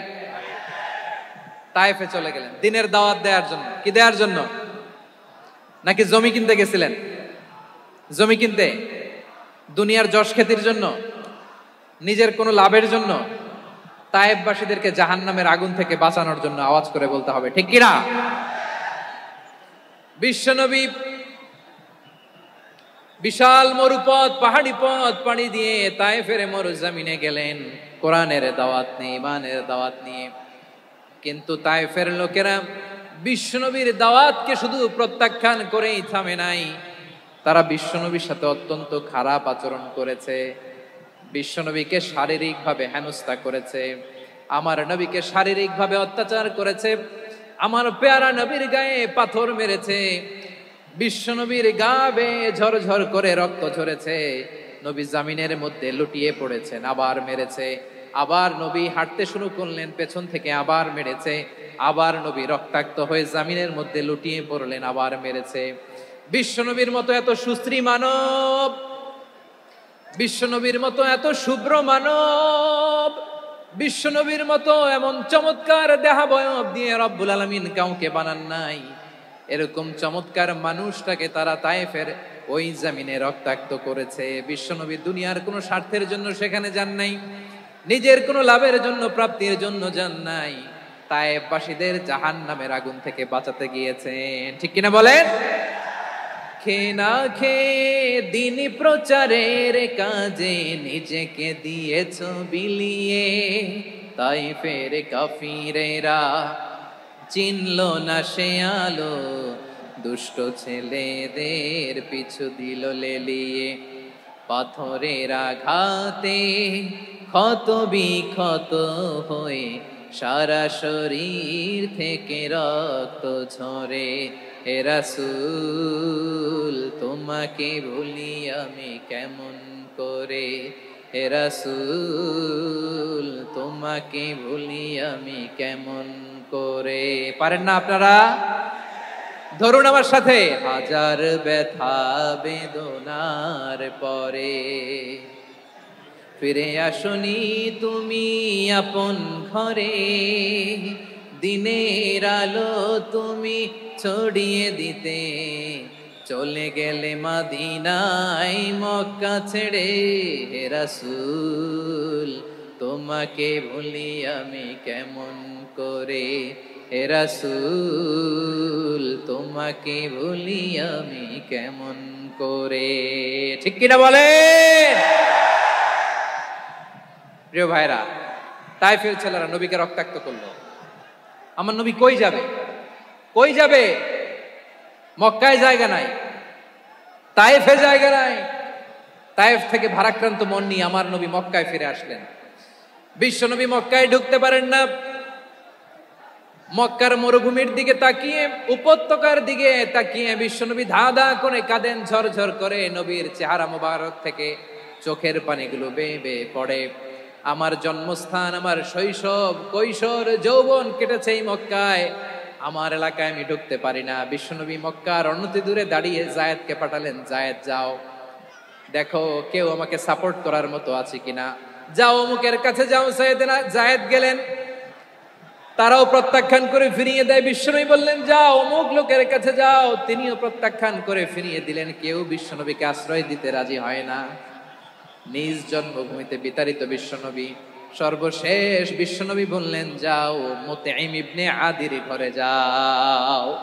মুতঈম ইবনে আদি মুশরিক, তার কাছে যাও। গেলেন, মুতঈম ইবনে আদি রাজি হয়ে গেল। সুবহানাল্লাহ বলেন। দেখেন, অনেক বিপদের সময়ও আমি নিজে সাক্ষী, সামাজিকভাবে, রাজনৈতিকভাবে কত ঝঞ্ঝা, কত ষড়যন্ত্র, কত কনস্পাইরেসি পাড়ি দিয়ে আমাদেরকে সামনে এগিয়ে যেতে হয়। এই শত্রুদের ভেতরেও একজনকে দাঁড় করিয়ে দেয় যে আল্লাহর কোরআনের জন্য রেডি হয়ে যায়। পড়েন সুবহানাল্লাহ। মুতঈম ইবনে আদি, আল্লাহ তার মনকে নরম করে দিলেন। মুতঈম বলে, মুহাম্মদ আমি তোমাকে আশ্রয় দিব। তার দুই ছেলেকে পাঠালেন, যাও খোলা তলোয়ার নিয়ে, স্কট দিয়ে, গার্ড অফ অনার দিয়ে মুহাম্মদকে মক্কায় ঢুকাও, আর বলো আমি আমান দেব। আমান কি দিব? আমান মানে সিকিউরিটি, নিরাপত্তা। সিকিউরিটি ছাড়া, আমান দেওয়া ছাড়া কেউ থাকতে পারতো না মক্কায়। দুই ছেলে বিষ্ণু ইসা ইসলামকে নিয়ে আসলো। নবী কাবার চারদিকে তাওয়াফ করলেন, নামাজ পড়লেন। আবু জাহেল, উতবা, শাইবা, ওয়ালিদ ইবনে মুগীরা সবাই দেখে, কেউ কিছু করতে পারে না। কারণ মুতঈম ইবনে আদি ঘোষণা দিয়েছেন, আমি মুহাম্মদকে আমান দিয়েছি, মুহাম্মদের গায়ে যেন কেউ স্পর্শ না করে। আওয়াজ করে পড়েন সুবহানাল্লাহ। নবীর এই বিপদকালে মুহূর্তে মুতঈমের হৃদয়টারে নরম করে দিল কে? আচ্ছা, লালমনিরহাটের ভাইয়েরা বলেন, এই মুতঈম কি মুসলিম ছিল না মুশরিক? সবাই বলতে হবে, মুসলিম না মুশরিক? তাহলে মুশরিকের কাছ থেকে নবী পলিটিক্যাল অ্যাসাইলাম, আধুনিক রাষ্ট্রবিজ্ঞানের ভাষায় পলিটিক্যাল অ্যাসাইলাম, যেটাকে বলে রাজনৈতিক আশ্রয়, ওনার আমান বা নিরাপত্তার এই ঘোষণায় তিনি মক্কায় ঢুকলেন। যতদিন নিরাপত্তা ছিল ছিলেন। মুতঈম যখন মারা গেল, বিষ্ণু ইসলাম হিজরত করে মদিনায় চলে গেলেন। সুবহানাল্লাহ। কিন্তু মুতঈম যে বিশ্বনবীর উপকার করছে, এটা বিশ্বনবী ভুলে নাই। আমাদের অনেকে আছে, উপকার করার পরে আর খেয়াল থাকে না, খাওয়ার পরে গলা দিয়ে নামলে আর খেয়াল থাকে না। এরকম আছে না নাই? আমার নবী ভুলে নাই। বদরের প্রান্তরে 70 জন কাফেরকে যখন বন্দী করে বিশ্বনবীর সামনে হাঁটু গেড়ে দাঁড় করানো হলো, বসানো হলো, 70 জন কাফের। কয়জন? বিশ্বনবী তাদের দিকে তাকিয়ে বললেন, সহিহ বুখারীর বর্ণনা, লাউ কানাল মুতঈম ইবনে আদি হাইয়ান সুম্মা কাল্লামানি হাউলাই নাতনা লা তারাকতুহুম লাহু। বদরের প্রান্তরে 70 জন বন্দী কাফিরের দিকে তাকিয়ে আমার নবী বললেন, আজকে মুতঈম ইবনে আদি যদি বেঁচে থাকতো, আর তোমাদের 70 জনের ব্যাপারে যদি মুতঈম এক বাক্যে একটা সুপারিশ করত, তার সম্মানে আজকে তোদের সবাইকে আমি মাফ করে দিতাম। সুবহানাল্লাহ নাই? ওই যে চিল্লাচিল্লি যে কথা বোঝে নাই, কোন জিনিস মিস করছে ওরা নিজেরাও বোঝে নাই। বিশ্বনবী মুতঈমের এই সাহায্যের কথা বলে নাই। 70 জন মুশরিক হাঁটু গেড়ে বসা, নবী চাইলে এখনই এক্সিকিউশন অর্ডার দিতে পারে। তিনি বললেন, আজকে যদি মুতঈম বেঁচে থাকতো, আর মুতঈম যদি তোদের জন্য সুপারিশ করতে, এই আবর্জনাগুলোর ব্যাপারে সুপারিশ করতে, আমি মুহূর্তেই তোদেরকে এমনি মাফ করে দিতাম। এবার বলেন, ইসলাম কি ন্যারো মাইন্ডেড না ব্রড মাইন্ডেড? শুধু তাই নয়, যাকে যে সম্মান দেয়ার আমার নবী দিতেন, হোক আস্তিক হোক নাস্তিক, হোক মুসলিম হোক অমুসলিম। বিষ্ণু ইসলাম যখন রোমান সম্রাটের কাছে চিঠি লিখেছেন, আমার প্রিয় লালমনিরহাটের ভাইরা, অল্প কয়েক মিনিট কয়েকটা জরুরি কথা বলবো। এদিকে তাকান, এদিকে তাকান। রোমান সম্রাটের কাছে বিশ্বনবী যখন চিঠি লিখলেন মিন মুহাম্মদ রাসূলিল্লাহ ইলা হিরাকলা আযীমির রোম। মুহাম্মদের পক্ষ থেকে হিরাক্লিয়াসের কাছে, যিনি হচ্ছেন আযীমির রোম। এটা নবী নিজ থেকে বানায় লিখছেন, অতিরিক্ত সম্মান দিয়ে। কোন রাষ্ট্রপ্রধান যখন আসে, তাদেরকে আমরা কি বলি জানেন?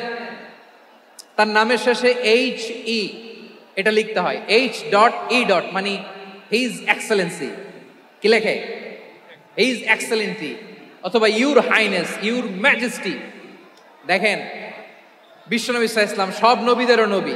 তিনি একজন মুশরিক খ্রিস্টান সম্রাট, রোমান সম্রাটের কাছে চিঠি লিখতে যায় লিখতেছে, ইলা হিরাকলা আযীমির রোম, হিরাক্লিয়াসের কাছে আমার চিঠি, যিনি রোমের আযীম, হিজ হাইনেস, মানে রোমের অনেক সম্মানিত এক বাহাদুর। আওয়াজ করে বলেন সুবহানাল্লাহ। তার মানে যাকে যে সম্মান দেয়ার এটা বিশ্বনবী দিতেন। এমনকি যেই ইহুদিরা ভালো ছিল এই ইহুদিদেরও প্রশংসা করেছেন বিশ্বনবী মুহাম্মদুর রাসূলুল্লাহ সাল্লাল্লাহু আলাইহি ওয়াসাল্লাম। এক ইহুদির প্রশংসা করেছেন বিশ্বনবী। ইহুদির কার? কার? আমি তো আমার ভাইয়ের প্রশংসা করি না, আমি তো এক আলেম আরেক আলেমরে স্পেস দেই না, আমি তো এক দায়ী আরেক দায়ীর সাথে বসতে চাই না।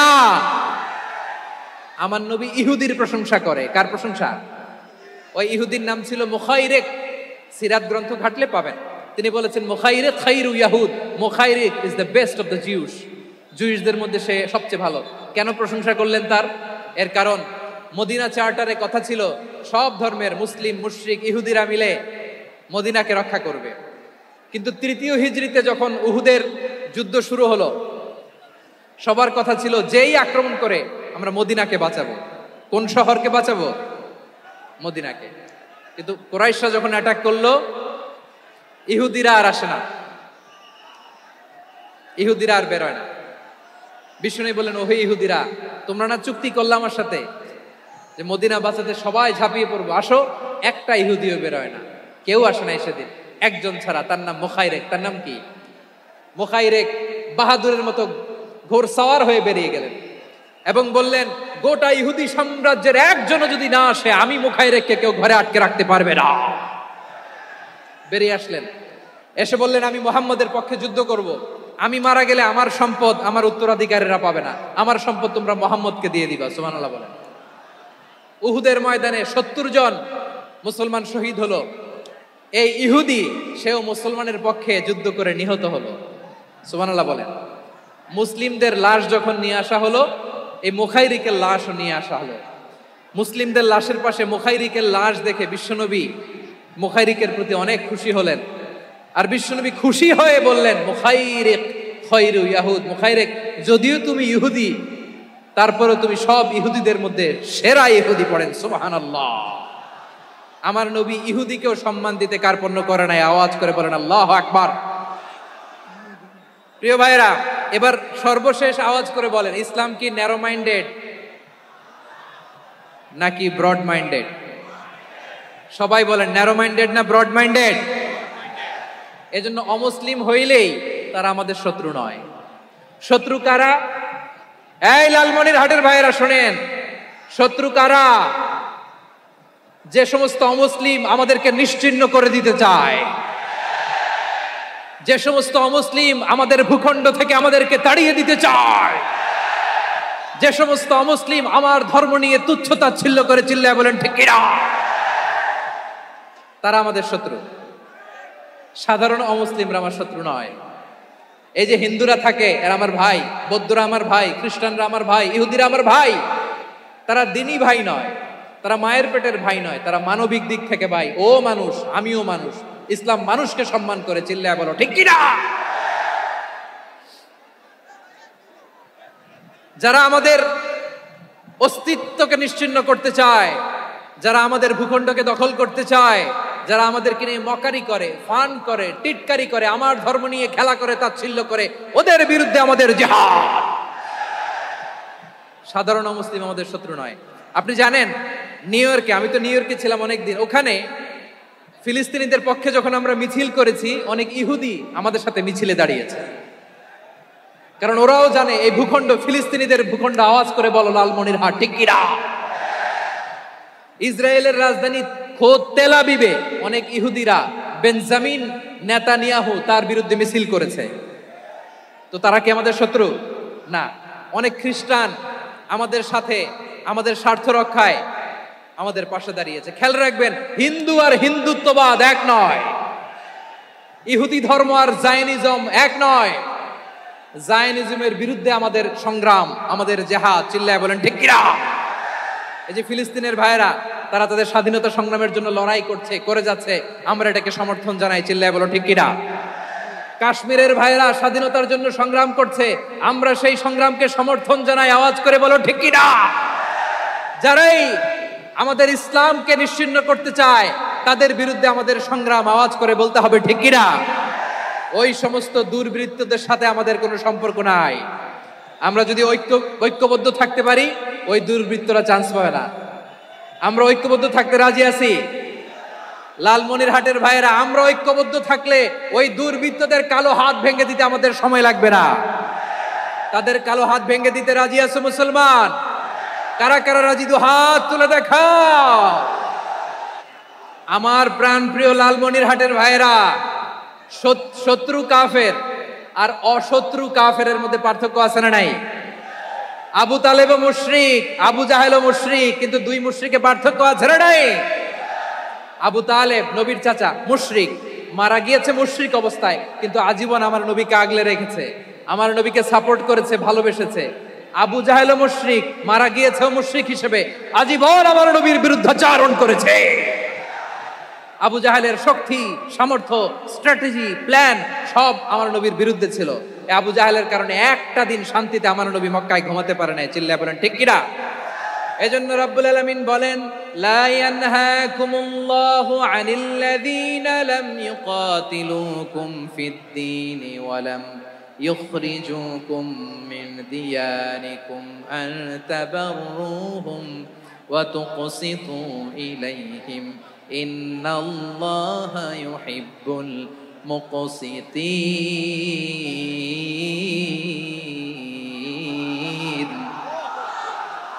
আল্লাহ বলে, গোলামেরা শোনো শোনো, যে সমস্ত অমুসলিম তোমাদের সাথে ধর্মযুদ্ধে লিপ্ত হয় না, তোমাদের বিরুদ্ধে যে সমস্ত অমুসলিম অস্ত্র ধরে না, যে সমস্ত অমুসলিম তোমাদেরকে তোমাদের জন্মস্থান থেকে, ভূখণ্ড থেকে তাড়িয়ে দেয় না, তাদের সাথে ভালো আচরণ করতে আমি আল্লাহ নিষেধ করি নাই। তাদের সাথে সদাচরণে কোনো নিষেধাজ্ঞা নাই, বরং তাদের সাথে সদাচরণ করো, এটাই আমি আল্লাহ চাই। তাহলে আমার যে অমুসলিমরা আমাদের সাথে শত্রুতা করে না, তুচ্ছতাচ্ছিল্য করে না, আমাদের ভূমি থেকে আমাদেরকে উচ্ছেদ করতে চায় না, আমাদের বিরুদ্ধে অস্ত্র ধরে না, ওই অমুসলিম ভাইদের সাথে আমাদের কোনো দ্বন্দ্ব আছে? কোনো বিরোধ আছে? বরং আছে ভালোবাসা। বরং আছে কি? এই ভালোবাসা দিয়ে আমরা বিশ্ব জয় করব। রাজি আছো মুসলমান? আমাদের পুঁজি ভালোবাসা। আমাদের পুঁজি কি? এবার আওয়াজ করে বলেন, আমার এই পুরো আলোচনা থেকে the religious coexistence, peaceful coexistence, শান্তিপূর্ণ সহাবস্থান, কমিউনাল হারমোনি, এই সাম্প্রদায়িক সম্প্রীতি, এই আলোচনা থেকে কি বুঝলেন? ইসলাম কি ন্যারো মাইন্ডেড না ব্রড মাইন্ডেড? এই ব্রড মাইন্ডেড হৃদয় নিয়ে, ভালোবাসা দিয়ে আমরা বিশ্ব জয় করতে চাই। রাজি আছেন?